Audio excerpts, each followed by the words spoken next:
I invite you to prayer. O most holy one, we come to you tonight as a diverse group of your creation. We know that we have all been created in your image, and so we honor you and we celebrate the diversity of all that are here represented this evening, because we are all brothers and sisters through you. So we give thanks for each one here and for their struggle, for their journey, and for the story that they have to share with us. O most holy one and gracious God, we ask that you open our hearts and minds to those who are sharing their stories this evening, so we may receive them in the way that you would want them to be received and extend the love that needs to be shared. Amen. In our past sessions, those of you who've been with us from the beginning, you know that we've talked about the historic outcomes of migrations that have brought outreach programs into being in the United States. And we've also talked about those who have created communities that have worked together in order to become acclimated and to not only survive, but to thrive in this environment. And tonight, we're going to look at all of this from the perspective of refugees who are with us this evening and who are residents of our Dallas-Fort Worth area.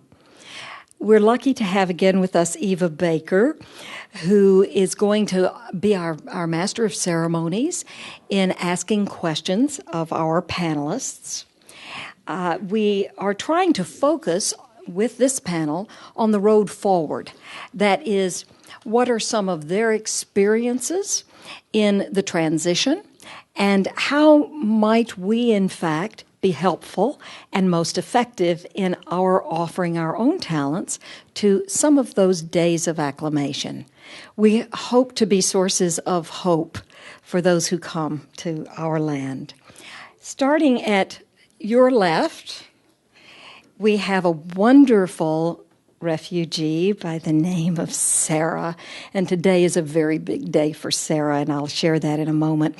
Sarah comes to us through Jordan. She has completed 2 years of university in pharmacy, and she hopes to continue her studies here. We're delighted to have her mother with us, and one of her sponsors, Zena, who is coming as partial translator, and I say partial because I'm astonished at Sarah's good English and the way all of these newcomers grapple with our difficult language is really quite amazing. The good news on Sarah is that tomorrow morning she has an interview with a multinational pharmacy, and that's going to be great. So we're going to celebrate with you, not prematurely, just in advance, because we all know God delivers, and so you will have a great deliverance tomorrow. I also want to introduce Laurette, so we'll put women first and men second. Laurette is from Burundi, but is a Rwandan by parental origin. She's lived in the Congo, and unfortunately, or maybe gratefully, she has escaped war in all of the places that she has been. So when war has broken out, she has been fortunate enough to find a path that ultimately led her 6 years ago to our DFW area. She is a highly trained sociologist, and again, just watch her English. It's amazing, and I don't think I would want to speak the language of Burundi or Congo or Rwanda, but she speaks it all. Her 2 sons are with her, her 2 teenage football player sons. I'll ask you to guess who in the room looks like they could accommodate that sport. And we're glad to have you too, Liko and David. Pastor Daniel is to the right of Laurette. And Pastor Dan not only pastors a church within the Chin community here, but also works with refugees in helping them make the transition. So whether it's counseling on the how-tos of life in America, or appointments to doctors or to the motor vehicle department, Dan is there. Beside him here is Naranjan. Naranjan has a most extraordinary history because he actually was born in a refugee camp in Nepal. Am I correct? Nope. In Bhutan. In Bhutan. He was born in Bhutan, but spent years, yes, in 20 years in Nepal. And since I have a son-in-law who's Nepalese, I'm going to learn from Naranjan what not to say and what I can say. But he resettled in Fort Worth in 2009. And Naranjan is a very accomplished individual. He is not only the cultural ambassador for the Bhutanese contingent here, but he also has a background as a geologist and a political scientist, a dear new friend of White's Chapel. And last but definitely not least, Stan the man. And Stan has a most extraordinary university background as an educator at the University of Moscow. Stan is a Rwandan, as Laurette is. And you notice we invited a man and a woman so we could have gender-specific viewpoints this evening, in addition to many different faiths represented and many different professions represented. Stan worked for many years with youth programs, specifically with the International Red Cross, both domestically for his origin and in expat status. So now you know Dan, Laurette, Naranjan, Stan, and Sarah, and Eva Baker. Well, thanks for coming out tonight, and we hope that you understand a little bit more about their arrival and their experience from their point of view tonight. So we're just going to jump in and get started. So first I wanted to ask, what did you find to be the 2 or 3 greatest challenges in your first year here in the United States? And we'll start with you, Pastor Dan. I'm privileged to be here to share about some experiences we face here as a refugee newcomers to USA. Thank you all. And there are several challenges we face when we come to USA. And I chose here number 1 challenge we face is language. So in Burma, most people don't speak English in Burma. And most refugees from Burma went to Malaysia first. And then in Malaysia, we don't speak English.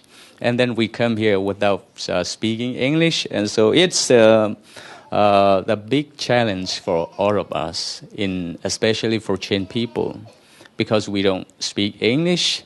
So it's difficult to associate with other people, especially English-speaking people, because we don't speak English. And it's difficult for us to get a job because we don't speak English. And our children have difficulty because they don't speak English. And so they are struggling with their English at school. And the second one is parenting. Big challenge we have as newcomer to USA, because in Burma we have a different parenting system. In Burma, most parents beat their children, not including me.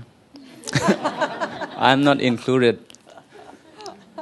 And so when we come here, we were told that we can't beat our children. I think that's a good one for children.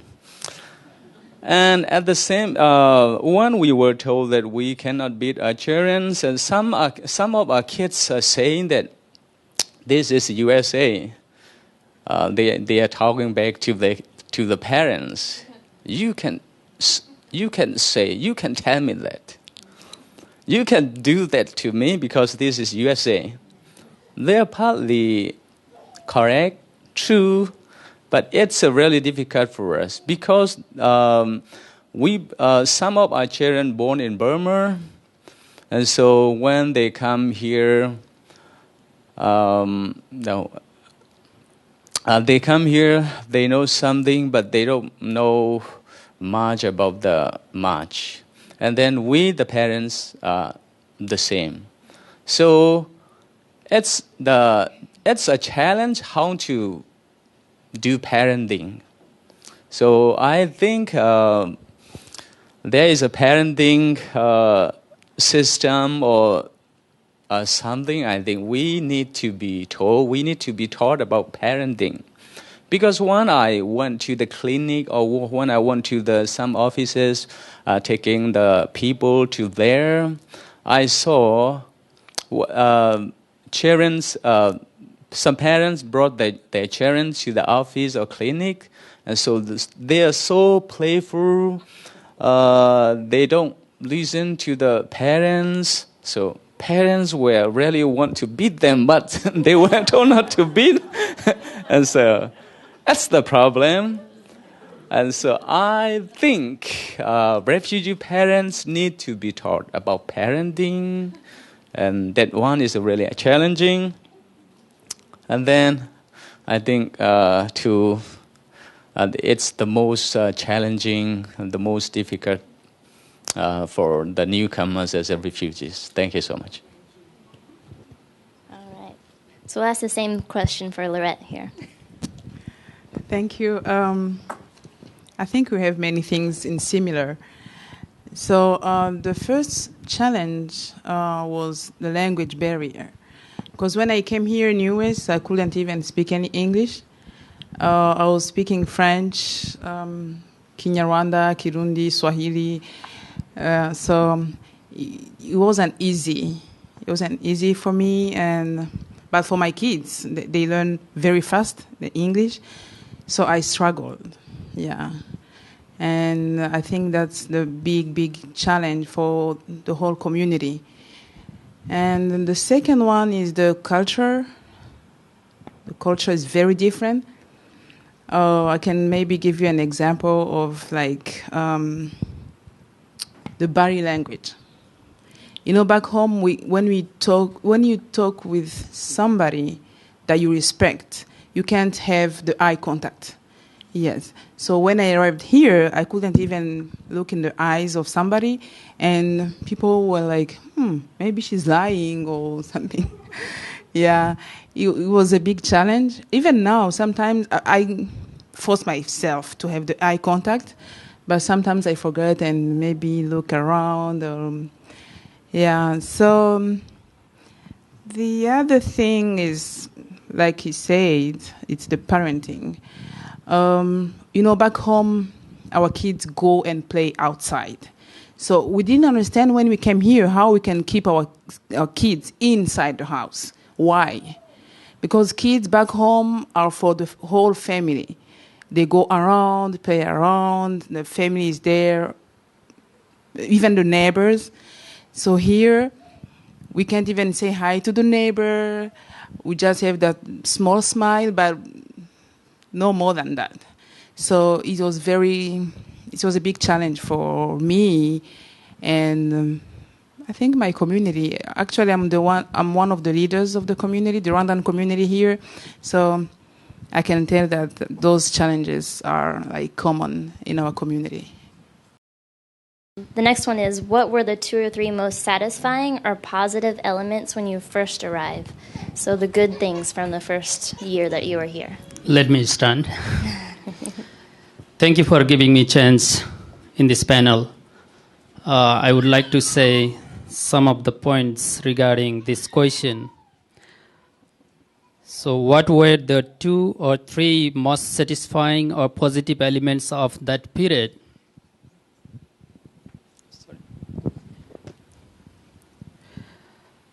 Yes. It's a schooling system. I really found schooling system is very much satisfying here in the United States, because all children, they go to school and they learn so many good things. And also, if they do not go to school, and if they bunk away from the classes, so there is a very, very strict rules over here, and that one, everybody likes that. So, and also, teachers are very, very fine here in America. In our country or in country Nepal, in the refugee camp, children were punished in such a way that slap if they don't know anything directly, like physical punishment was there. But here it is found that it's very nice. So they are not getting slapped. So at least education system is very much nice here. And also, I guess 80% of population of Bhutan, they are illiterate. They are not educated much, like 20% of population of Bhutan, they are literate. So, in my point of view, here are parents still. I want to give you one example. The student, he came from the school because the child is hungry, sometimes so tired, and wants to just, very much fed up with the books and wanted to throw that books as soon as he entered the home. But parent is still just holded his both hand and stick that child, and child wept very much, and next day teacher found that. So the parent, next day parent went in jail. So that shows that children are very much taken care in America. I just highlight that one. So, also, here, the traffic system is very nice. It's very nice, if I have to say. So, I don't take lots of time here. So, that, I guess, that are the satisfying positive points. And also, people are so helpful here in America. So, with this, I want to end my saying. Thanks. All right, Stan, we'll ask you the same question. What were the 2 or 3 most satisfying or positive things from your first year here? Thank you. Thank you for having us here. It's really a very good sign of loving people. And my first thing that I will just mention is the feeling of welcome that I had when I arrived here in 2013. I was in Washington, but my family arrived before in 2011. So everybody was just welcoming us with empathy, love, kindness, smiling, and it's a genuine smile, not the politeness smile or the business smile, just genuine smile. And that was it's simple, but it was very emotional for us. And people will greet you, say, hello, hello, hello, hello. And I was asking my wife, because she came earlier, do they know you? Why? And I realized that even when I'm not with my wife, people will still greet me. So I say, oh, that's good. So I started doing the same, greeting also everybody. So that was my first sentiment of welcoming, and it was really very, very good. Coming from a war-torn area or with issues, and then finding people smiling at you, that was very good. The second thing that I would like to mention here is the finding a church. I was raised, and I was born and raised Catholic, and my wife was Anglican. And the first thing we did is to search for a church. And we didn't have a car, so we said, okay, let's find a Catholic church or an Anglican church nearby. But there was none. And finally we found a free Methodist church. And you say, yeah, let's go. Let's go and try it. Since it was a walking distance from our apartment, we went there, and people again welcomed us, but this time with even more. And we decided to become members of that church. We're actually a Free Methodist church. And my daughters got involved in youth groups. So it was just wonderful. If we have any party, they will come. If there are some activities, we will be involved. And we found out that it's another family, and we didn't feel lonely in that church. So if I go back again and would say the things that I will miss, or we missed that church, we missed those friends we had when we arrived. Especially that during that time, my first year, my mom passed away, and that was a very challenging moment because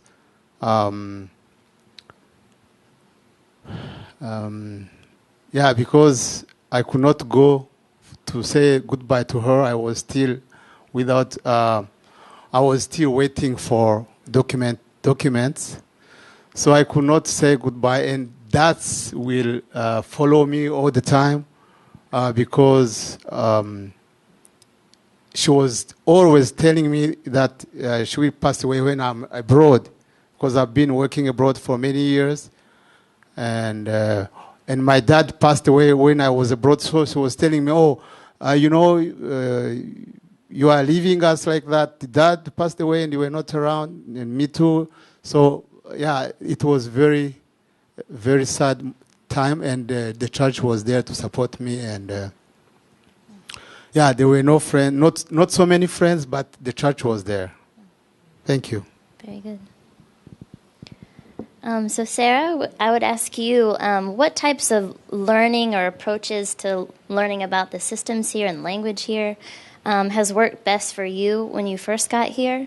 And if you have any other advice on other refugees, what you've seen has been effective to learn about language or other skills. Thank you. Sorry, I don't speak It's okay. so much English. I ask Zena to help me. اوكي. عم تسأل يعني انه لما جيتي على البلد ايش لقيتي اكثر طريقة ساعدتك لتتعلمي اللغة وطبيعة البلد وشو لازم تعملي وهيك؟ هلا أول طريقة أنا كسبت فيها اللغة عن طريق الشغل. Okay. So she's saying in terms of language, work was the best way just to basically be in it. So she got to learn the language better that way. خاصة أنا بشتغل كاشير فاحتكاكي كتير مع الناس يعني بكون. Yeah. And because she works as a cashier as well, she's meeting so many people every single day. And obviously each person is a little bit different. Some are chatty, some are not. So, yeah. والطريقة الثانية إني أنا سجلت بالكوليج. وباشرت بالكورسات. Yeah. And then she pretty much immediately started school and enrolled in her community college. So, yeah. And just a comment here. I've lived in a number of different countries, and some of you have as well. And there is a great difference between understanding people who are speaking to you, especially in the context of the moment, versus trying to answer back in a nerve-wracking circumstance when the limelight is on you. So just a reminder, these are some of the moments that are very meaningful for conversations between people of good heart. Because the language of the smile, as Stan has told us, the language of welcoming is louder than any syntax, or pronunciation? Okay. So I wanted to ask you, Pastor Dan, the same question. Any types of learning or any approaches to skills building, learning how to fill out resumes, English, work, any kind of interaction in the grocery store, those kind of things? What kind of things have helped you or your family or children, people in your community? Here, I first mentioned that the big challenge for refugees is language. And so here, I want to speak again that thing. Learning English, most people want to learn English because they know if they speak English, they get a good job. And so in learning English, I see the home learning is really effective because several people came to me and told me that they didn't learn much at school because they didn't understand the teacher. Because they were explaining in English, they don't speak English, and so they don't learn much at school. And so one family, I want to tell you about two families. One family in Dallas, that's Dai family, Dai Chen family. They arrived 6 months ago, I think, not accurate. And there were a couple, an old lady and gentleman. They came, they went there and taught kids. And so when I visited the children, when I saw them speaking in English, I was amazed. In such a short time, they speak English. So home teaching or home learning is really effective for us. It's really good. For my family, it's really good. Becky found a family, a couple, to come and teach English. And so husband is Brian, wife is Susan. Susan is still teaching my wife and other two ladies, and Brian is teaching me, especially writing. And so my wife didn't speak English before. Actually, she knows yes and no, but she didn't speak in English. And so she started learning from Suzanne. I think it's 4 or 5 months now. It has been 4 to 5 months, maybe 6 months, I think. I don't think she is learning much. But 1 month ago, she said that she knew one company that is hiring people. She said she would like to try it. Because she said so, I took her to the job interview. And then she was doing interview in English for 25 minutes. Actually, she didn't get a call back. She was told she would get a call back. So far, she didn't get a call back. She failed it, but she did it 25 minutes in English. It was amazing. So, learning English, home teaching is really effective. And so, it will be really good if any of you are interested in teaching refugees at home. You will be so welcome. Thank you so much. All right. So the next question for Lorette is what jobs were common back home? So what skills did you learn or have back home that are not seen here? Everything is different, totally different. For example, back home, many people go to the farm.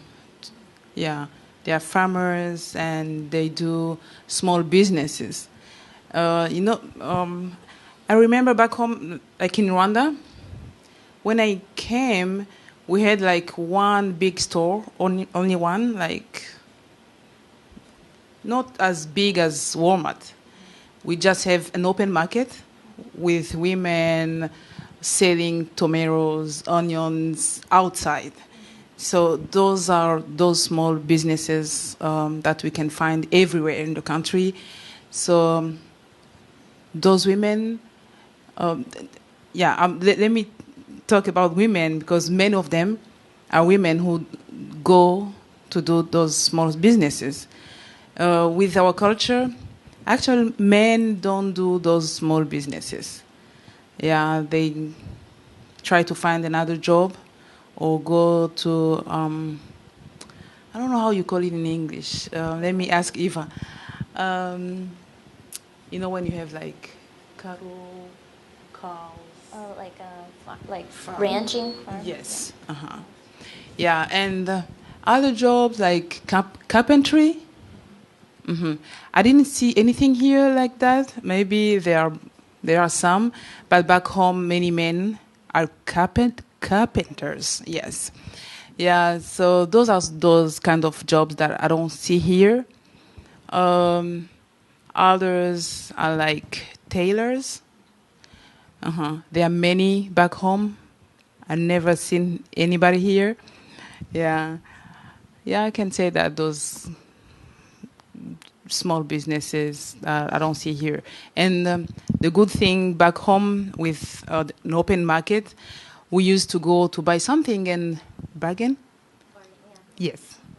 I just learned that word like 2 weeks ago from Eva. Bargain, yes.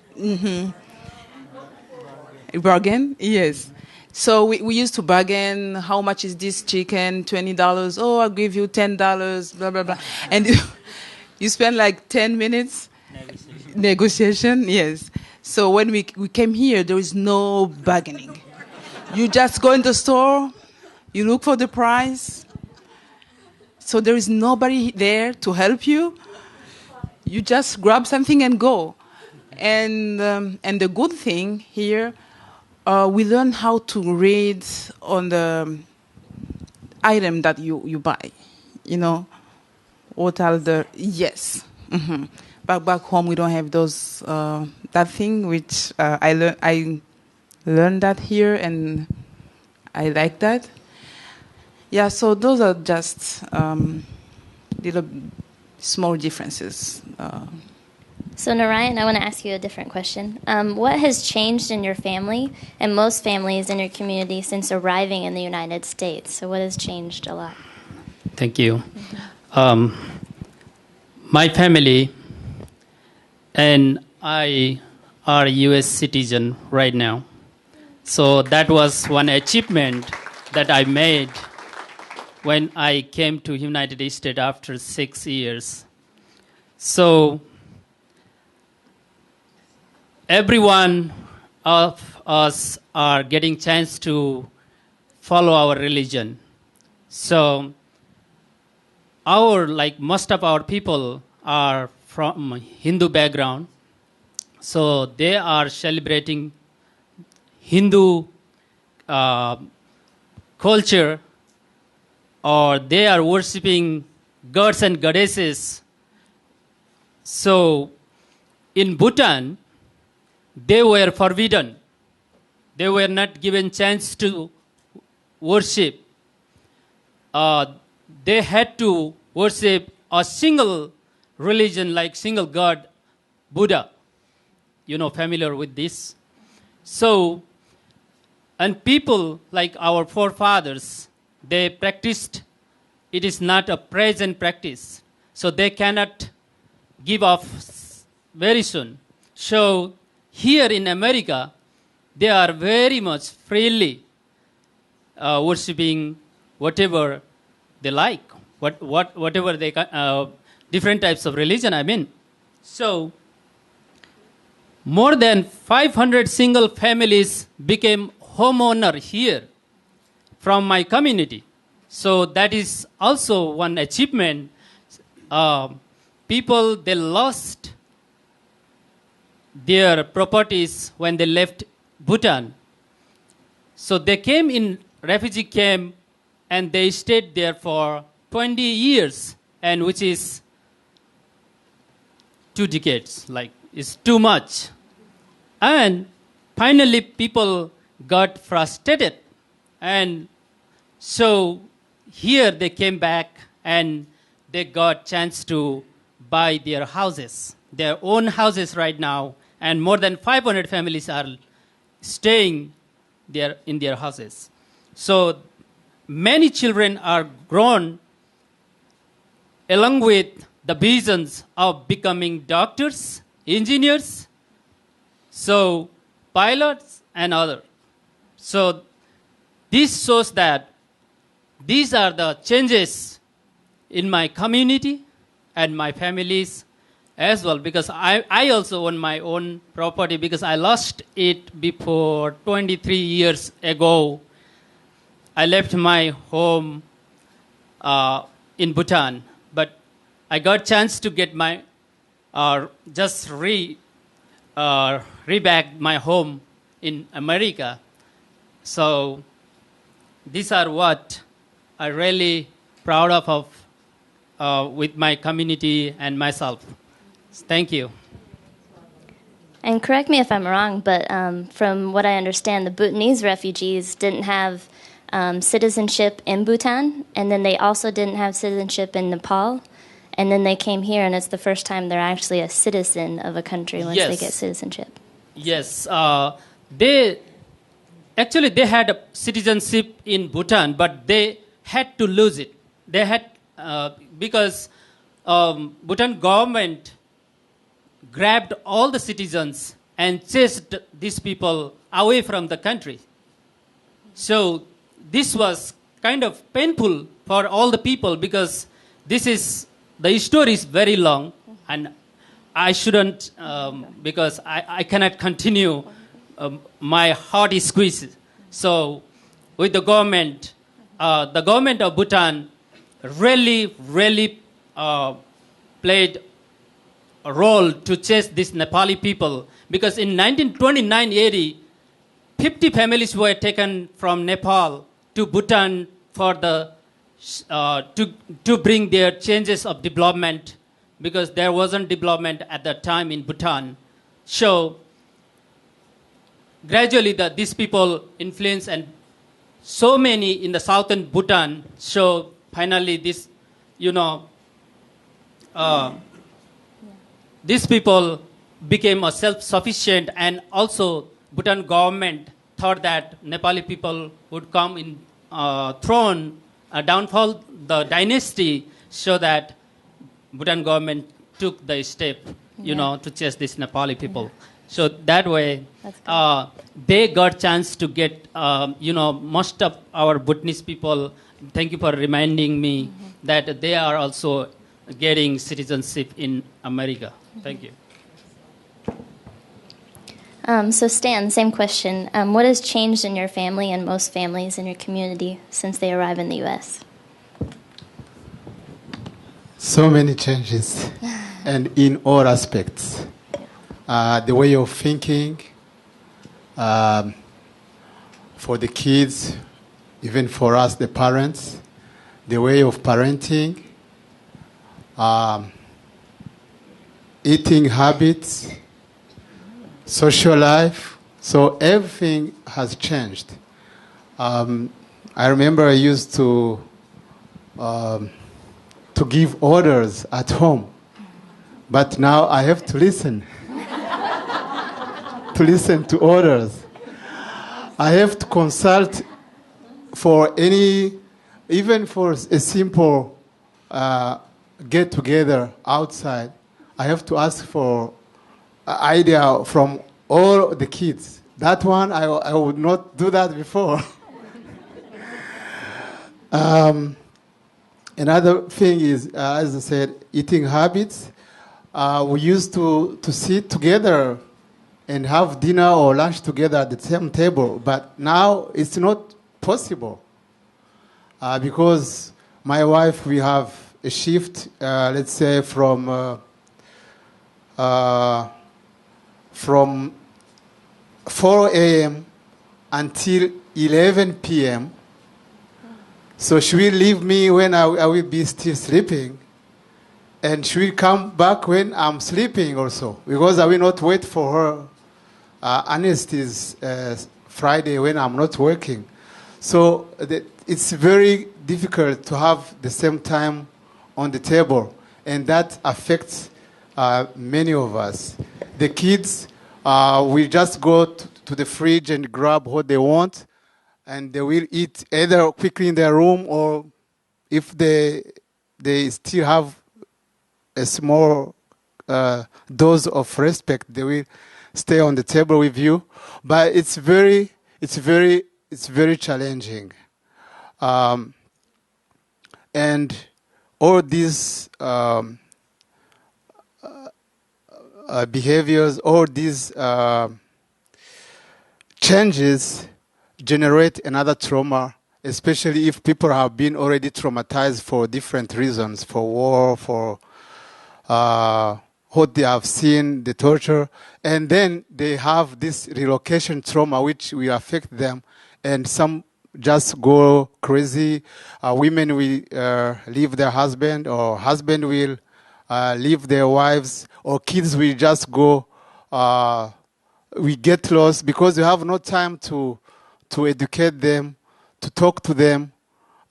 When you are very tired, you just go to bed, and they will try to struggle by themselves. So it's very, very challenging for refugee communities.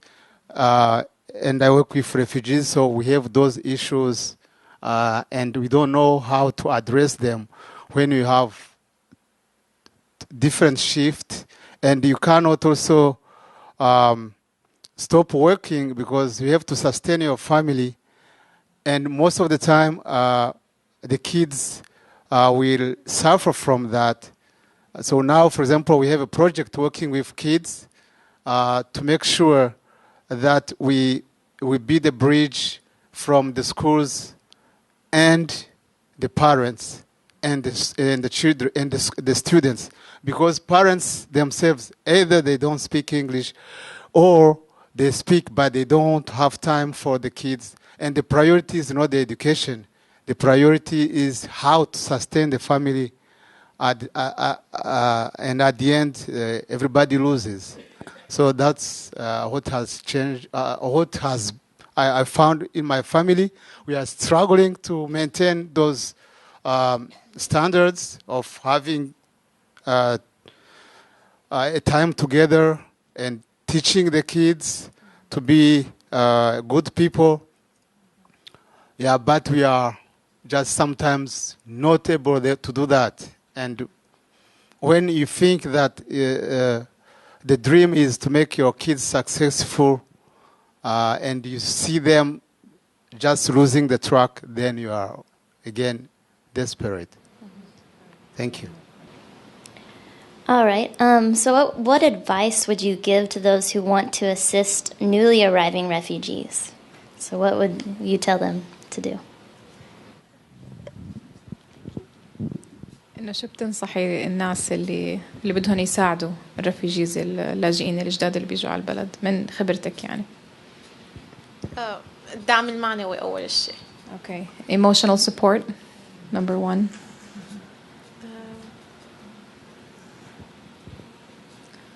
أمل، يعطون أمل. يعني هو هذا أول شيء الواحد بيبحث عنه أول ما بيجي. Yeah, give them hope. That's the first thing that they would look for. Just show them that there's hope. ممكن بيلاقوا شغل. That they will find a job. Just give them the hope that they will find a job. Yeah. يسمعوا مشاكلهم، يعني هني بحاجة مين حدا يسمع مشاكلهم. Yeah, just listen to them and see what kind of issues and concerns that they have.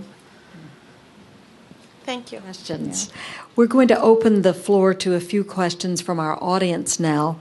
And do not hesitate to ask if we need to rephrase a question. And I will ask our audience to please keep your question as simple as possible to leave time and space for our answers to be clear. Would anyone like to start us off? with a question.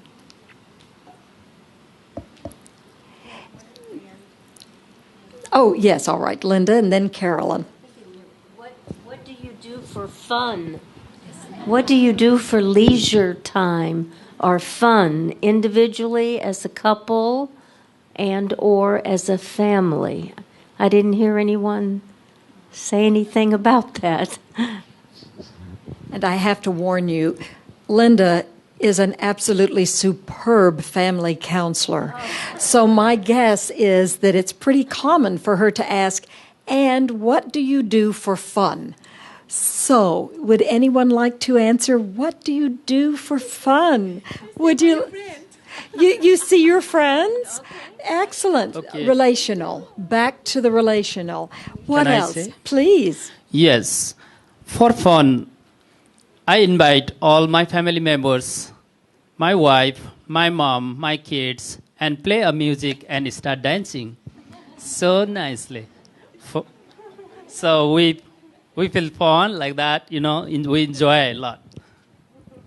Beautiful. Laurette, were you picking up as well? Yeah, or sometimes in the weekend, like Friday, I take my boys and go to the movie. Or in our community, we are trying not to lose our culture, so we have like culture dance, and we go there like once a month. Yeah, to dance, to talk about our country. Yeah, and then at church. Yes, we are going every Sunday at church, and like after church, after service, we stay together, we can eat together, we can share stories, we can dance. Yeah, so even we don't even have enough time, with this country, very busy, but we're trying. Yes. Mm-hmm. Well, and it's an important balance. Yes. A very important balance. And I should have mentioned that Laurette is a deacon in her church. So as if life were not busy enough with 2 football players in the family, she also does a great deal with her church community. Carolyn, I think you had a question? So several of you mentioned that parenting is different here and said that you would need help learning new parenting skills. So my question is, how can we help you learn new parenting skills, yet respect the fact that you are the parents? So, help you become better parents, but not look like respect that you come from a different culture, or know that we are talking to you as adults and that your children don't see that as losing face for you. So you understand the question having to do with our desire to respect your way of relating parent to child. How could we help you? What program would assist you to learn some of the parenting mannerisms of this country? Actually, we have already identified that challenge for Bhutanese community and Rwandan, Congolese, and Burundian community we are working with within our organization. And we invite speakers from different organizations like Santa Fe. So they do sessions for the family, but also they do sessions for the kids. And at the end of the session, they do a session all together, and they teach us how to do parenting in American way. And I've been attending with Narayan those sessions. They are very, very helpful because, we are learning new skills, and everybody's tries to do, to respect the rules, because this is the rules, this is the law as well.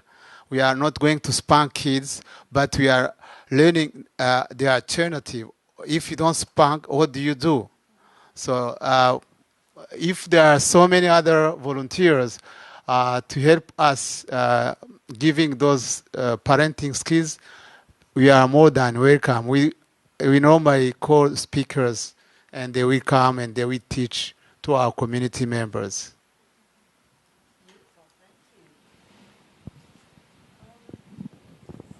I would like to add something. I think the best way is maybe to train or to teach some trainers from the community, and then those will go to talk to the parents, because we have to mix or to balance with the cultural aspect.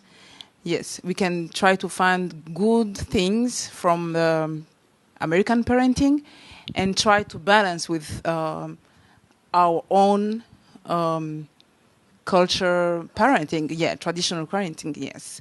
Because if we go directly to the parents, they will be shocked. Yes. Yeah. But when we have some trainers from the community, and those will go to the parents and try to educate them with cultural aspects. What beautiful answers, because we see the receptivity in what you are saying, Stan, and we see the multiplier effect in what you are saying, because certainly there are wonderful aspects of both our inherited cultural ways of parenting and in new skills building. To combine the two and to train trainers is a beautiful idea. Yes, go ahead. Use this one if you'd like. Oh, sure. I just wanted to say that, like I was born in Dallas. I've lived here most of my life. But I think what's so beautiful in all the answers is we have so many similarities. Like I was just writing notes, and everybody kind of picked up a little bit from what the other was saying. But even, and now with new families coming into the DFW, this is one of the things that some of our local organizations are focusing on, is that, the whole parenting thing and how to handle certain things. And for example, with Halloween coming up, because kids don't always understand, all they see is the fun costumes and the candy, and that's it. But, there's a deeper level to that. And in our community right now, some of them are hosting their own parties. So they explain to the kids, this is not part of our tradition per se, but we can have a costume party and, have candy and everything. But so they still respect and know the difference between both. But the point of me sharing this is even for, existing families here that lived all their lives, we still continue with these issues because, as everybody else, you want to maintain your identity and your faith, and you don't want to lose in that, but also still be part of the community. Beautiful. The business of belonging. Yes? Exactly. I have a lot of things to say, but I'll just keep it short. First of all, about the cultural shock. I was in Indonesia a few years ago, and on a Sunday morning I went to the church, and I got the timing wrong. I went to the Bahasa service instead of the English service. And they were just doing the last closing hymn. And the hymn that was very familiar because it was sung in the same tune that we sing. And the word Lord appears in there quite a few times. And I heard the Malays, Bahasa Indonesia, which is a form of Malaysian language, the word for Lord is Allah. And you're looking at this Muslim nation, so to say. And when I said this to my Sunday school, which meets here in this class, they couldn't take it. I mean, it's like saying, how can you call our God Allah? It's the same Lord. I mean, the word is Allah, that's all. That's one of the issues that I want to bring up. The other one, I can identify with a lot of things they say about family and the cultural shock and all that. For one thing, I mean, coming from Bhutan as a Hindu, there's a huge big Indian community here, and you can find anything Hindu that you want here. I don't know if you're familiar with that, but if you go to MacArthur Road, it's a little India there. Or, I mean, everything from Indian food to everything. And my own family is also very international, so to say. I was brought up as a Hindu. I came to this country as a graduate student, became a Christian, went back, got married to a Christian lady, we went to Singapore, and then we came here. And when we came here, our children were very young, 11 months old and 4-year-old, 6-year-old. And we had the same problems with bringing up the children in the American society. But we had certain rules in our family in that, as they were growing up in school, we said no more than 2 hours of TV. You choose whatever those 2 hours are. And they listened to that. And they both turned out to be excellent. One of them is now a pediatric oncologist, and the other one works for a nonprofit organization in D.C. They turned out very well. The other problem that we had, which some of you can identify with that, is we came here as Indian Christians. And 99.9946% of Indians in this country are Hindus. We had nothing in common with the other Indians here. Our children were ostracized. I mean, they wouldn't even, talk to them. So they didn't go to the same activities that the other Indian kids did, like, dance class or music or SAT classes and all that. These are all standard Indian stuff that Indian kids have to do, but they have to get 1400 above on SAT, all of them. So they didn't do all of that, but they did very well on their own. But we had a very good church community. Wherever we went, we were a part of a church.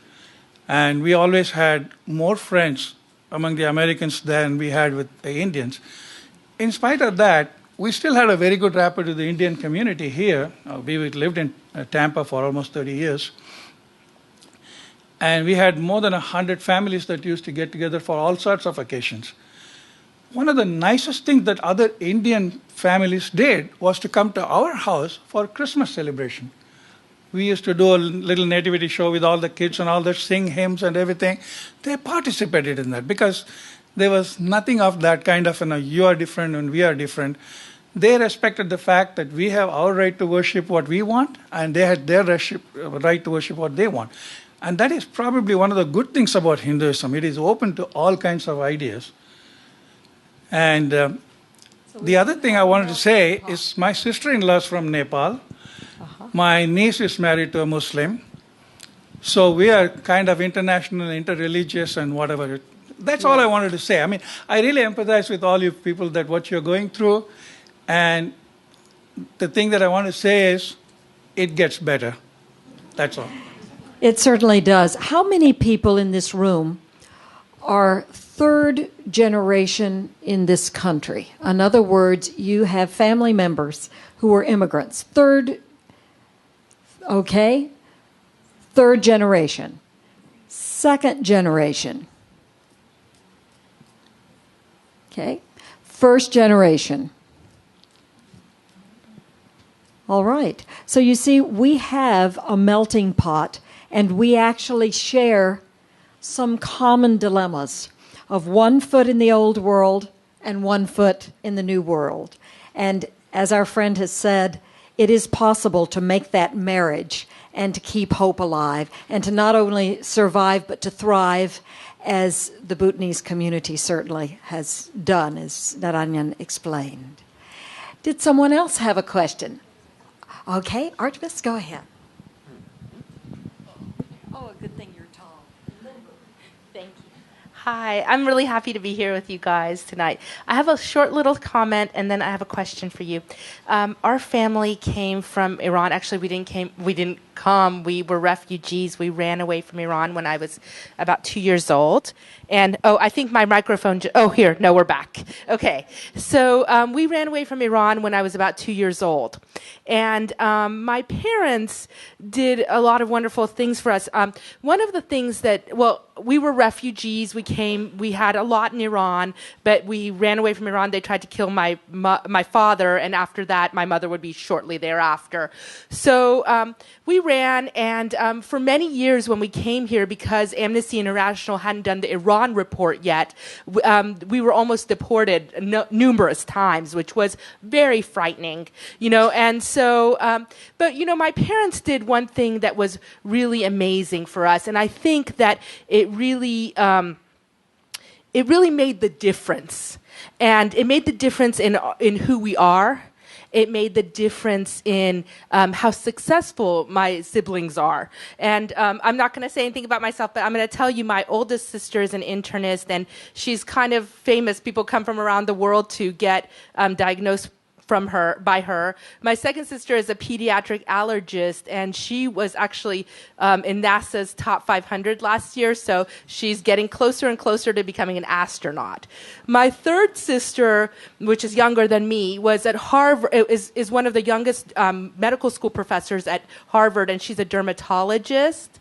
And my last sister was actually, she's a human rights attorney on Capitol Hill. She does lobbying, but she was appointed by President Obama on his Religion and Ethics Committee last year. So I think, but this is the one thing, and I don't say this at all to brag about my family or anything like this. Please understand at all. It's not like that at all. But the thing that I did want to share with you is the one thing that I think my parents did to help us all be successful. The thing they did is that they set a spiritual standard. Okay, so when you're a refugee, especially, you live between two cultures and you didn't make a choice. Okay, so you have to, in order to feel empowered, you have to make a choice, and the choice is who you're going to be. And the way that my parents measured that was not based on, oh, our culture's like this, and then American culture is like this. They said, what is the spiritual standard? We're not going to choose American culture. We're not going to choose Persian culture. We're going to take everything that we can think of, and we're going to measure it against the highest standard, the spiritual standard, and that's what we're going to do. So to me, that made a lot of difference. It made things a lot clearer, because the thing that really holds back refugees, in my view, is just a lot of confusion. You know, when you're a refugee, and I remember being a refugee, and the confusion that you face is debilitating. It's painful. It's a kind of confusion that only I can't imagine another type of person that has to face the kind of confusion that refugees face, both not, you know, so to have that spiritual standard was everything. And I just want to know, how are you guys as organizations, helping people to make the decisions about what is good, what is bad? Because, when the adults make those decisions effectively, then children also learn how to make effective decisions. So that's all I had to offer. And I will tell you, because I know the Karushas, and they are an amazing family. And Mom's the best of all of them. Is that okay for me to say? Please, regards to Ellie. Oh, hi, Ellie. Oh, we were talking about you, honey bear. This is a very important statement with respect to the business of the spiritual connection. Becky certainly spoke to it several weeks ago. And may I ask, is that a part of the thinking among the refugee groups today that you represent?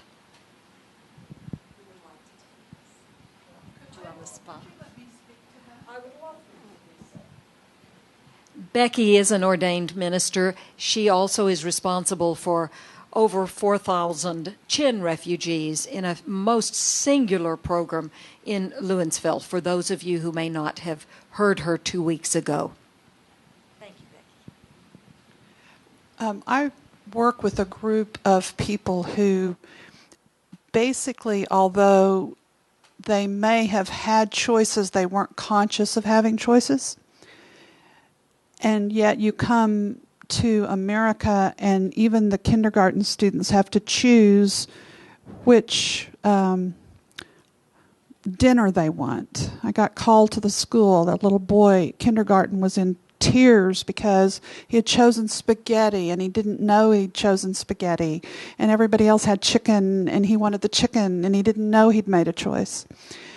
And so one of the challenges for working with a group of people that have been totally and completely stripped of all rights is the knowledge that you do have a choice.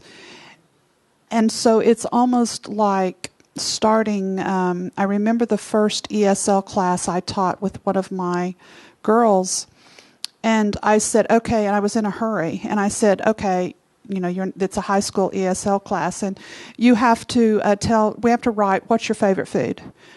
And she said, I don't understand. I said, what is your favorite food? We have to write. Oh, no, you eat what you have to eat. And I said, well, yeah, I understand that, but you've got to have a favorite.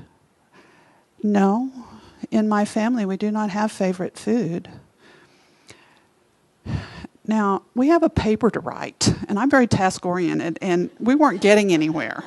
And I was either going to have to assign her a favorite, or I was going to have to teach that she had a choice and that some foods are favorite. Basically, what I did was I said, okay, Benny, I'm putting in front of you chicken, cabbage, and strawberries. Which do you want to eat first? She says, I'll take the strawberries. I said, that's your favorite. Let's write on strawberries.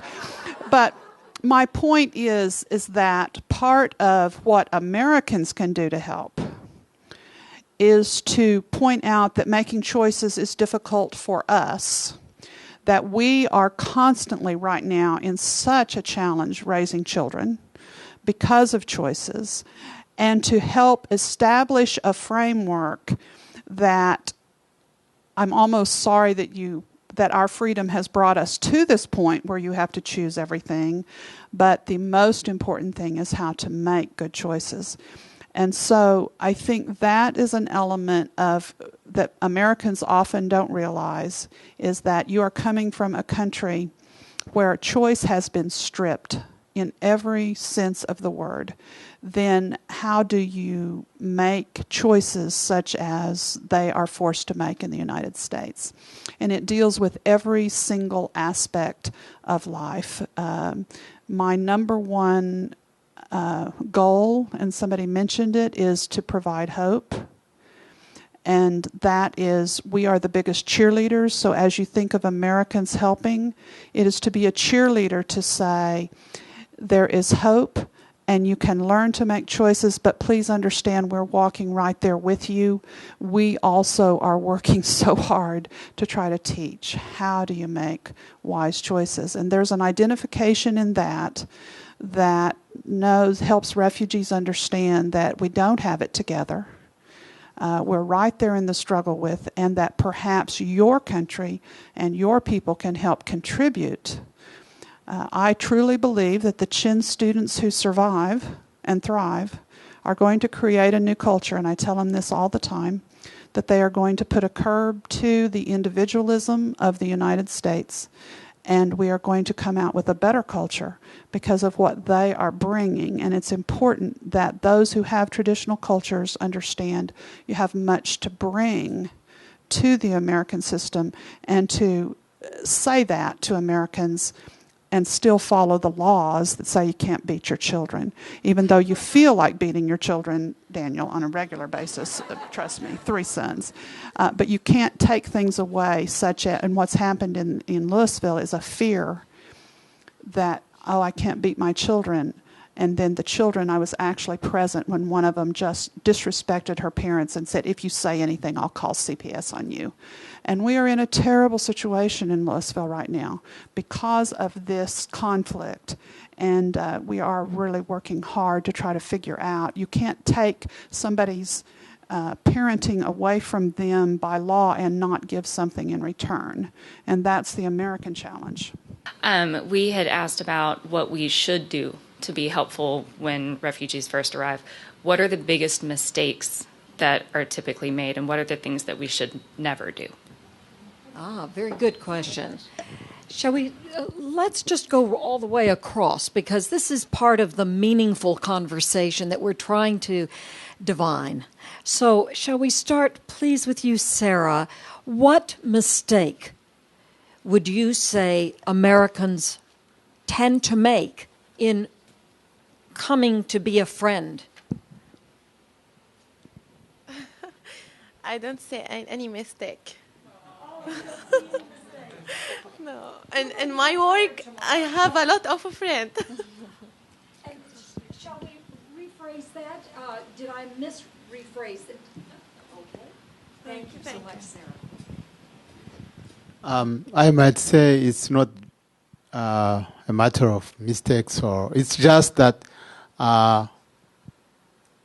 first of all, we have to know those people, to know a bit of their culture, their background. Most of the refugees have been living in refugee camp for many years, or they have been they went through war, genocide, torture. So whatever you will do without knowing that background, it will be not well perceived by the beneficiary. So that's challenging also from your side, even to provide services with good intentions, but without knowing the background, then it will be not well perceived. Another maybe mistake will be to generalize, to take all, let's say, Asians, let's say, you consider them at in the same basket, or Africans in the same basket, or in every group of people, there are good people, there are bad people, there are illiterate, there are educated people, and if you can just get to know all those things, then you're done. You will provide good services. And so obviously it matters that it is known that you care before it is known that you know. And that is a very important start for the meaningful conversation. Please, Narayan, you have a mic that is live there. Would you tell us what you believe might be errors that we Americans might make when we begin the relationship with a refugee?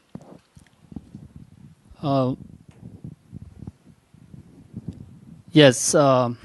Before, as my colleague said just before we approach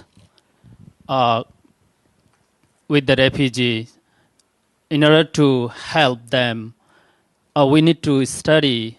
We need to go learn their backgrounds. How to learn their backgrounds? Because there are hosting agencies, refugee hosting agencies. We can go there, we talk, and we can find out what kind of refugees are they and what story they have. And by knowing all backgrounds, so it is very much easy to help these refugees, because here are different types of refugees coming in. So I don't know, from Bhutan I can speak. Bhutanese refugees are fear of war, and also, if I have to say, they have a story of very, very frightening. This type of refugees have a trauma, and we need to study a lot what kind of services that we need to give them. So, as my friend said, so I can support what he said. Thank you. Thank you. I was trying to think what I can add, but I think most of the thing they just say that. The first thing is to know me, who I am. I'm a refugee. Who is a refugee? What is my background? I passed through many things, and what is my culture? Because sometimes we have many people in our community who are taking medication of anxiety, frustration stuff. They are not crazy. Maybe they have a different reaction, and some Americans don't understand. And they think maybe because of the background or stuff, that's how their reaction are like weird.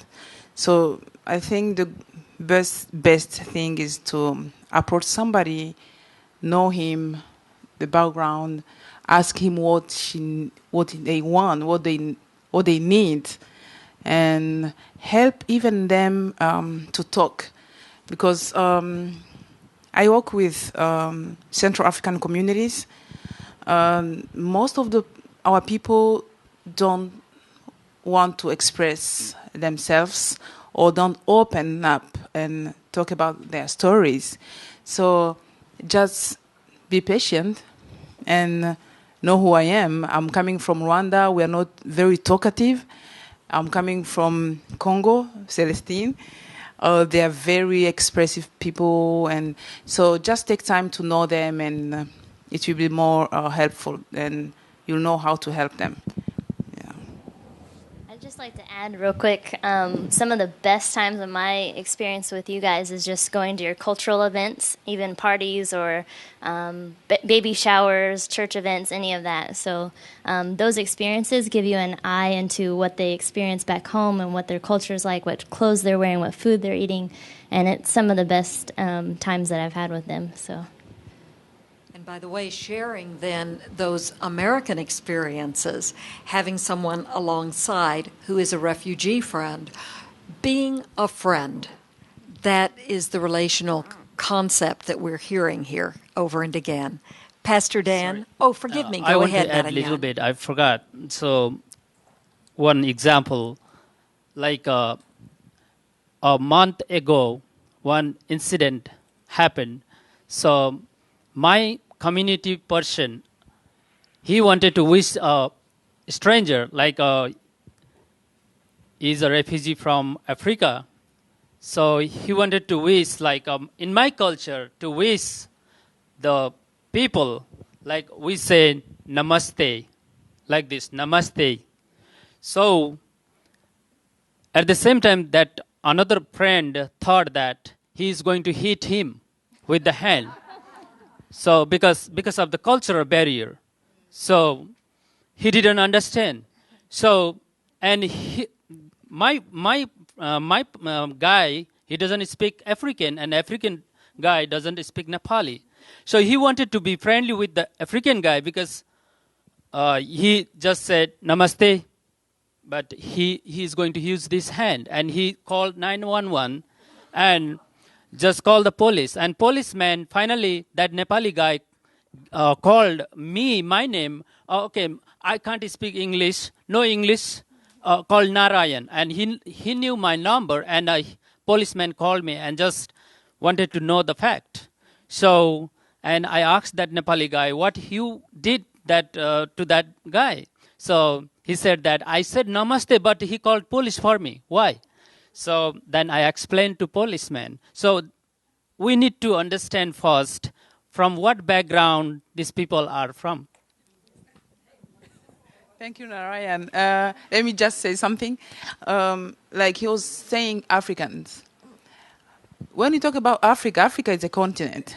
Yeah. And with different countries, different languages, different cultures. It's not like America, it's a continent and with one language. So sometimes we are all Africans. So like me and Celestine, she's from Congo, I'm from Rwanda. But we have different culture. Sometimes when people don't know me or her, so we have to know the person, and you know how to help her. I haven't seen any error so far, but there can be error. One thing is that, as one of us has said, looking at eye contact. One in Burma, if we have a long eye contact with one person, it means we have suspect, we doubt, or we think that he or she is doing something wrong. And so it's long eye contact is a root in our culture, and then that can be an error for you in helping us with good intention. And then one thing there, Brian and Susan have been visiting us for months. it's really good. It was good. It's good. After 3-4 months, they invited us to their home.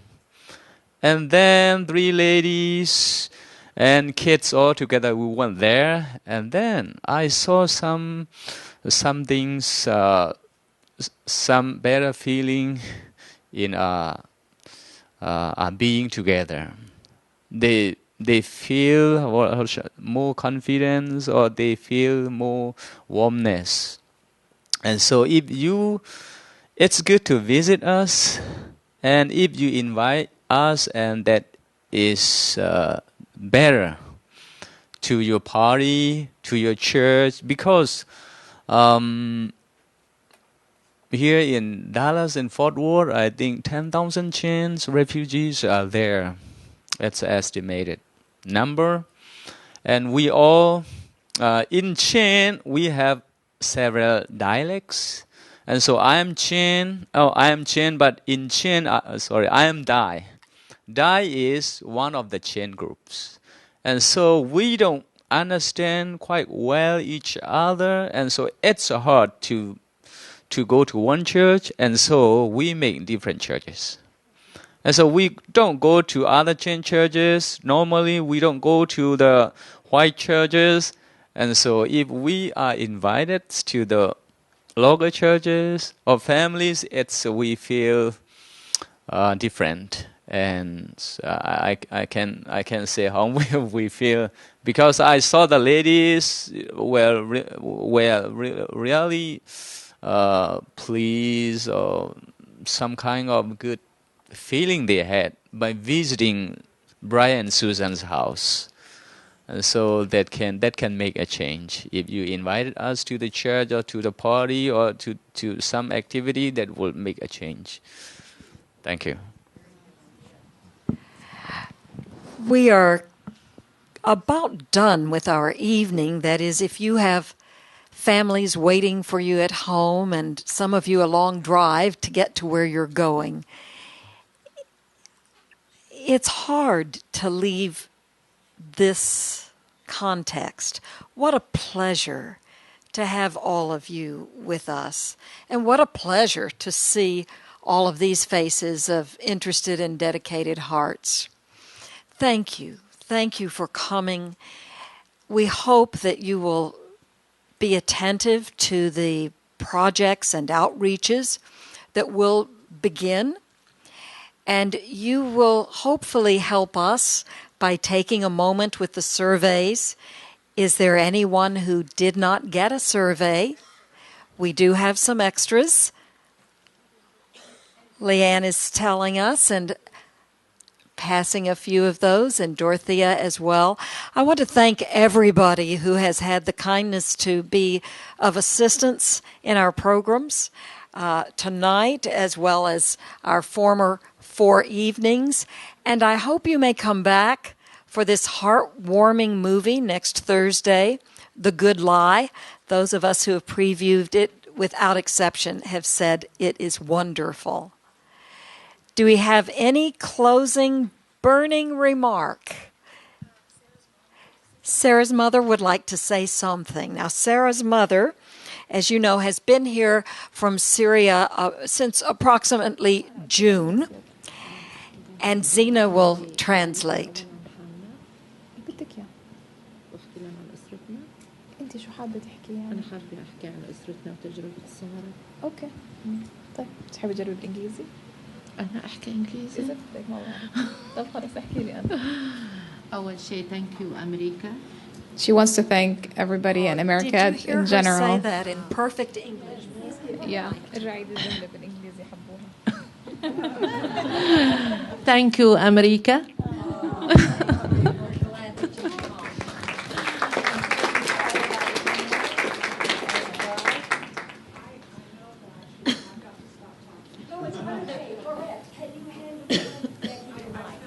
This is burning. One of the things that I work with is trying to get Americans hooked up with Chin families. And this question about making mistakes is a very hard one for me, because I have these Americans who say over and over again, but what if I make a mistake? May I tell you, I have made every mistake in the book. You can't do what I do without making mistakes. I knew nothing. I didn't even know who the Chin were. I had to go to a dictionary, and I thought they were Chinese. And I made every mistake in the book. There is a little bit of us in America. I don't understand why we don't have more confidence, because it's really not about us. And I just say that if you want to be involved with another culture, you're going to make a mistake. But to not be involved, you lose so much. So please don't let fear of making a mistake keep you from getting involved with another culture and learning about your own in that way. Because a smile, a true heart, caring, that's the language that really comes through. So when an American says to me, I might make a mistake, I just assure them that they will, and that the Chin refugees are very forgiving, because trust me, the contribution that you can make to their lives and allow them to make the contribution to your life takes faith, and you will make a mistake. Just go ahead and persevere, because in all relationships, you make mistakes. Life is about getting over those mistakes and building something from it. So please don't let fear of anything keep you from getting involved with refugees. Even as we have watched this project, this series, come into being and evolve into the kind of attendance that we had tonight, we see the impossible is possible. And it is quite feasible to transform the world. And we do it by a little something that in the end transforms us. And it's that synergy that brings us under the umbrella of God's love together. I hope that you will have a blessed evening in every way. Thank you for your heart for others. I look forward to seeing how we grow together.